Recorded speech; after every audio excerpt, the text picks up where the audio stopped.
This video is brought to you by BetUS Sportsbook and Casino. What is going on, guys? I hope everyone's having a fantastic day today. So we're going to be talking about Nick Foles' retirement. We're going to be talking about Eagles-Ravens' first preseason game today, what positions we are really looking close at, and we're going to be talking about Devin White and a podcast that he had a few days ago and why he came to Philadelphia, the conversation he had with Howie Roseman, and taking less money from other teams to come to the Philadelphia Eagles. Let's get into it.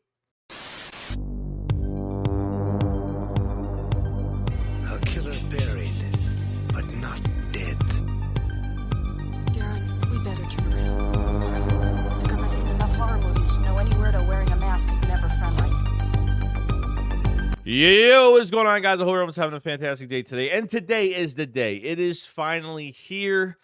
Eagles preseason, and a lot to talk about in this video regarding a few things. I think the first thing to really talk about today is the most important. A legend in Philadelphia retires after 11 seasons, and that is Nick Foles. Well-deserved, okay? I remember when he was drafted. I remember, when really no one thought much about him, and really finding out the toughness that he really had and what he brought to this team, whether it was, between the Chip Kelly days and to really becoming the backup quarterback in 2017 and not thinking that that was going to be a big pivotal moment in Eagles history. 2017 was a fantastic year. Nick Foles is a class act of a player. Cried, teared up, you name it. It was just one of those moments where it's just unforgettable at this point. I wish, I even after 17, I wish Nick Foles came back as a backup, even to Hurts. I even thought maybe this would have been a possibility, but it really never happened, whether people thought he would shadow him too much or, it would hurt a quarterback's, interference of what Nick Foles actually did for this franchise. I'm just really glad that, he's retiring an Eagle. We already knew that was going to happen. And just what he's brought to this team as a class act of a man, a player outside the football field, what he's done for the organization. And this is our only championship. And he gets to hold the mantle of bringing that first to Philadelphia down in the history books. And it was one of the best feelings, best moments of my life in general, other than, family and other things. I mean, when it comes to sports, this is it. This is the best it's going to get. And this makes me more hungry for more championships in the future, even now, even this year. Who knows what would have happened after the 17 Super Bowl, because the Eagles weren't drafting well. The Eagles were restructuring contract after contract. They were kicking the can down the road. Who knows? We had to rebuild this team 2 times, theoretically, to even win a championship at that moment, or to it not the championship, but even with Nick Sirianni's era now going forward. But you technically rebuilt with Chip Kelly. You technically rebuilt with Doug Peterson, and you technically rebuilt again with Nick Sirianni. And if Nick didn't win that Super Bowl, or I think things would be a lot different right now. Things happen for a reason. Nick wouldn't have left. Nick left, went to the Jaguars, and got hurt the first game with the broken collarbone. And then we found out really the truth about Carson Wentz. So it really just, it came full circle of this whole entire, these years. 2017, now it's 2024. It's just crazy how many years have gone by. It goes by so fast. Love Nick Foles for what he's done. Like I said, class act, very respectful player, person, father, everything he does, and everything. The guy has a free meal ticket in Philadelphia for the rest of his life. So, he deserves it. So, Nick Foles retiring. Hopefully there is a press. He's retiring Eagles, so hopefully it's not. I know he will be for the opener, or not the opener. I think the first home opener. I think the second week, against the Falcons. I forgot what game it is, but he will be at the stadium at halftime. But hopefully he will have a press conference at the NovaCare, and we could see this thing. We can see this thing right, as early as possible, which is great. So, as I got to say about Nick Foles, absolutely amazing. Now, we have bigger fish to fry. Eagles Ravens today, and very exciting. We're hitting another team, another jersey, another uniform. Finally getting after another team, finally, and let these players kind of showcasing themselves a little bit. Now I'm going to go through the positions. I feel like really from each position, really of who I'm really going to be looking at, what's going to happen here. Now, first, I want to go over the safety position. Obviously, this is one of the positions where we feel like maybe we're lacking. There's not much depth because really there isn't at this point. Mekhi Gardner has been dealing with a hamstring injury on top of no Sidney Brown, Cooper DeJean. Whether they're going to move him to safety corner, we don't know. But Chauncey is hurt as well. So, you're not going to get much out of your safety spots in this preseason. So a lot of these younger guys are going to get their opportunities. So obviously Reed Blankenship will have an opportunity here. He's obviously going to be starting, but Reed has proved himself in a lot of ways. James Bradbury, we're going to see hopefully what he looks like. How much they're going to play him, I don't know.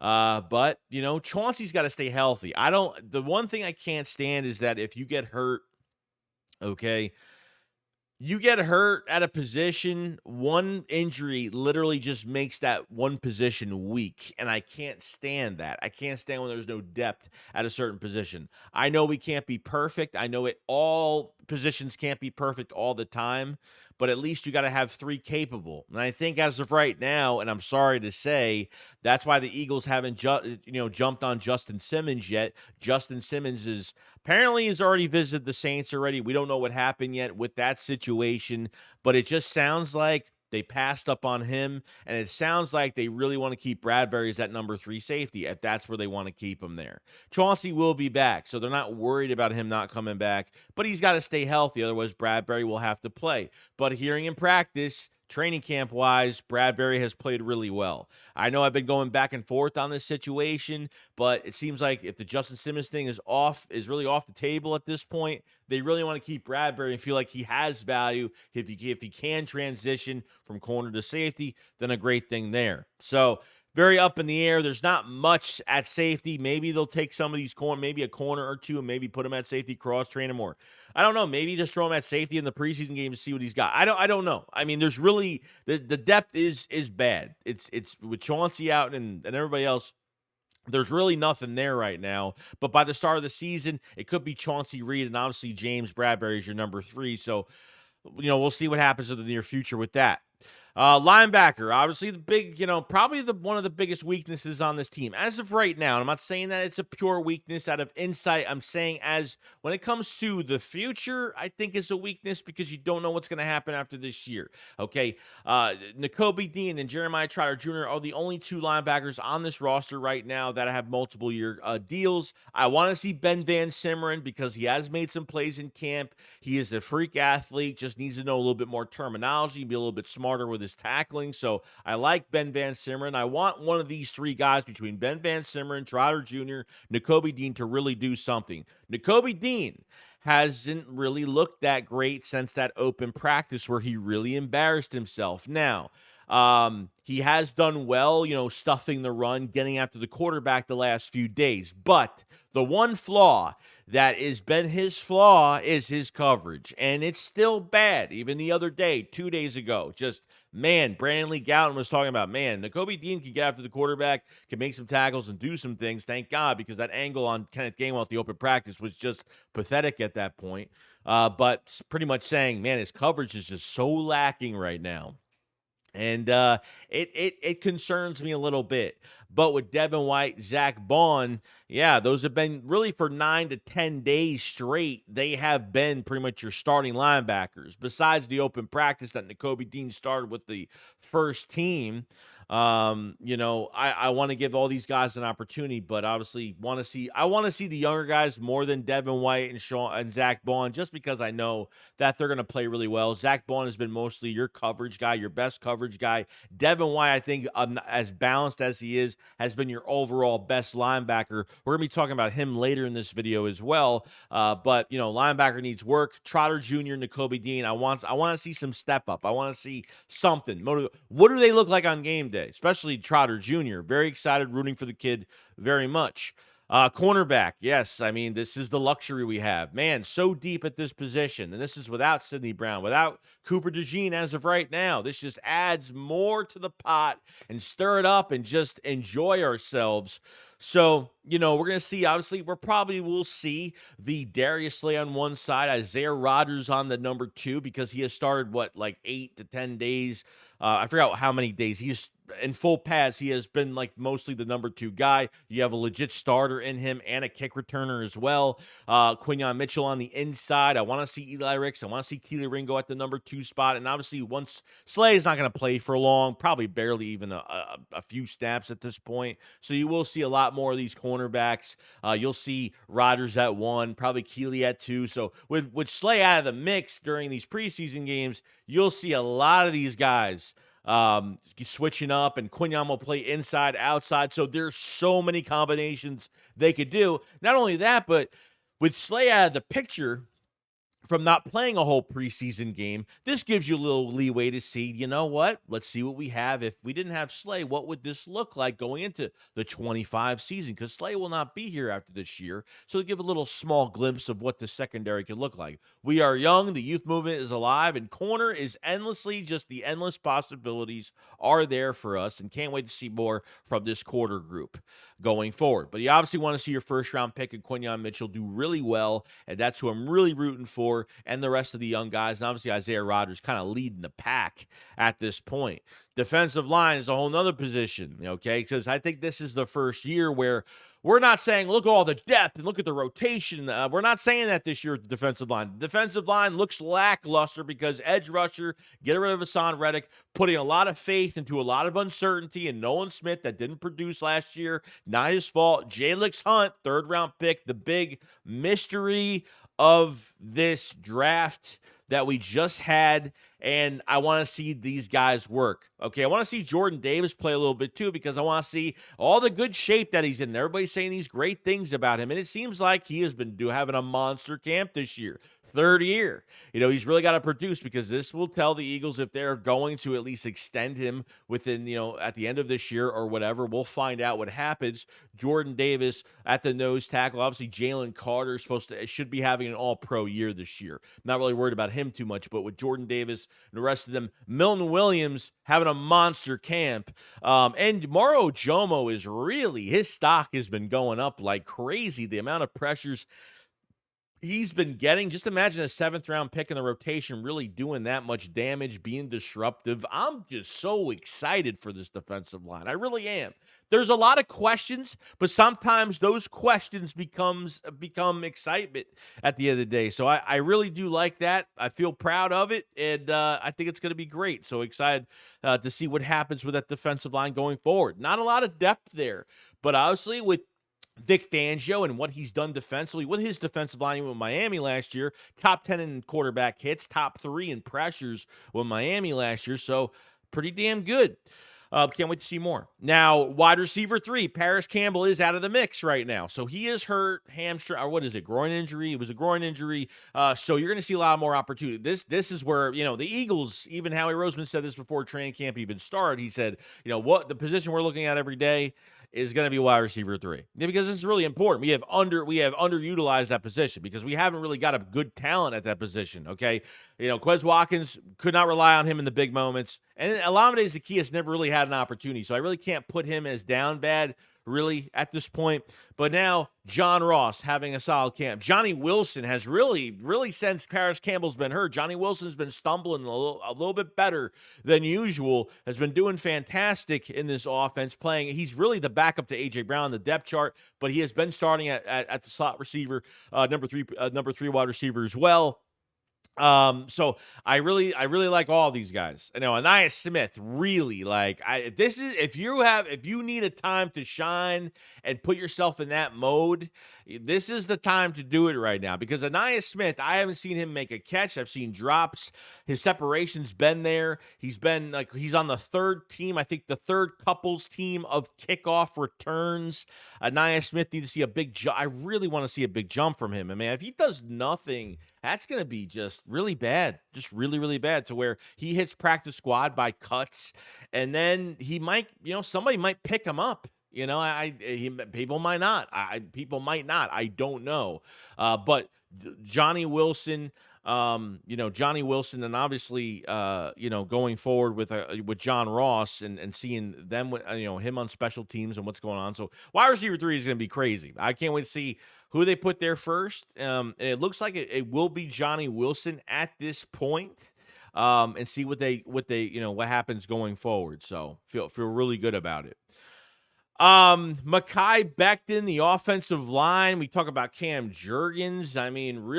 Yes, you want to see Trevor Keegan. You want to see Dylan McMahon at the guard center spots. You want to see Nick Gates that we signed that played for the Giants, played for the Commanders, has played a lot of snaps at center. You have a veteran in the building right now. So I know a lot of people were like going crazy over this right guard position, saying that it's depleted and this guy's getting hurt and that. Mekhi Becton shows up in a sleeve on his leg and everybody freaks out. Like everybody wears a sleeve. Saquon Barkley had a sleeve on his left leg. Like what? But that it's a compression sleeve. Some guys just like wearing them.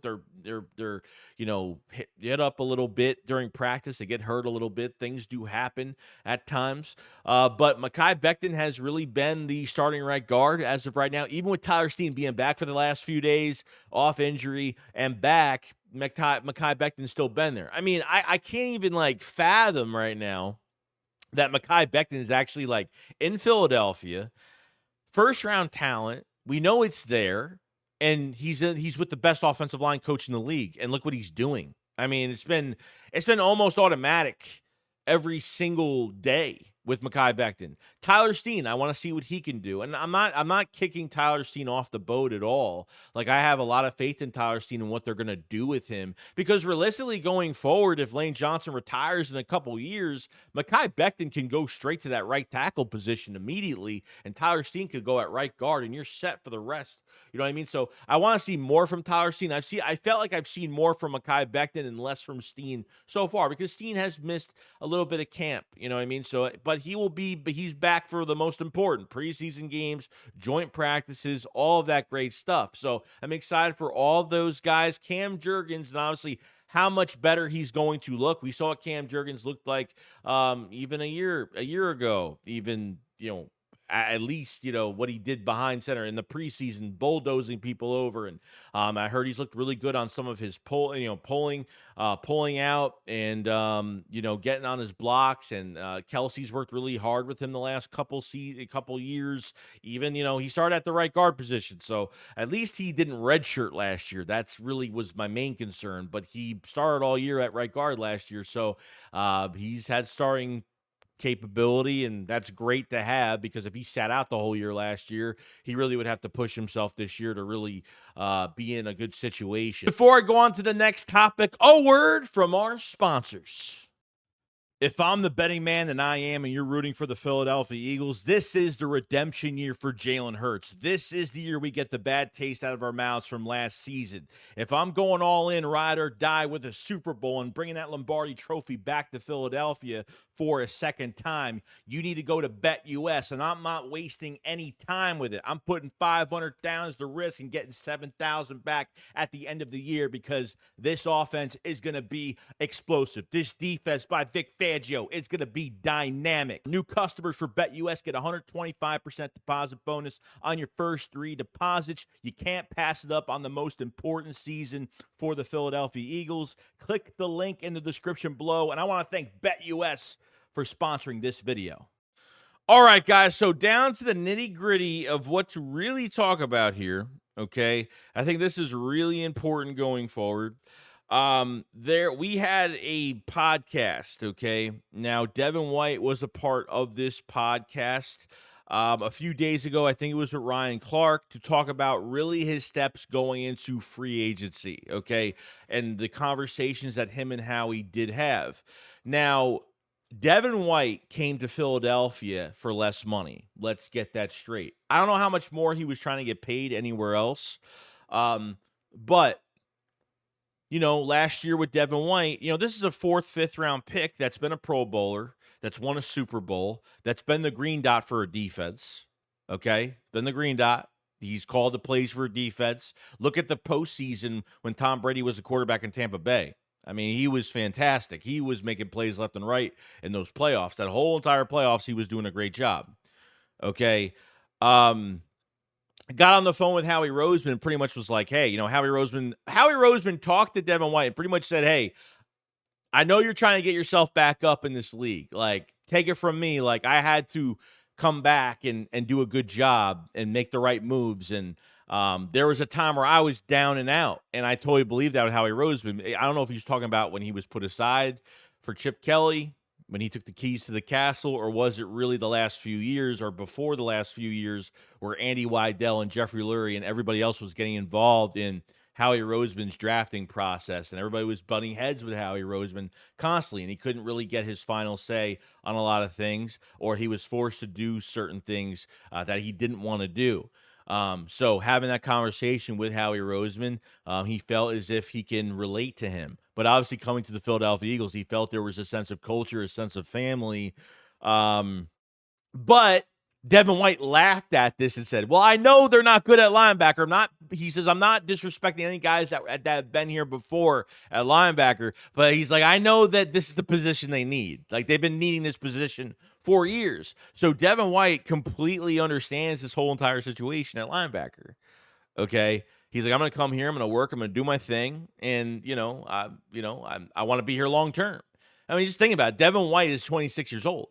I mean, he's in his prime right now. I mean, this is, you're not talking the Eagles are just signed a 30-year-old running back. You're talking like, 26 years old. That's perfect. I mean, realistically, if he plays lights out this year, you sign him to a 3-4-year deal. I mean, that's perfect. He's at a perfect age, perfect set of his career.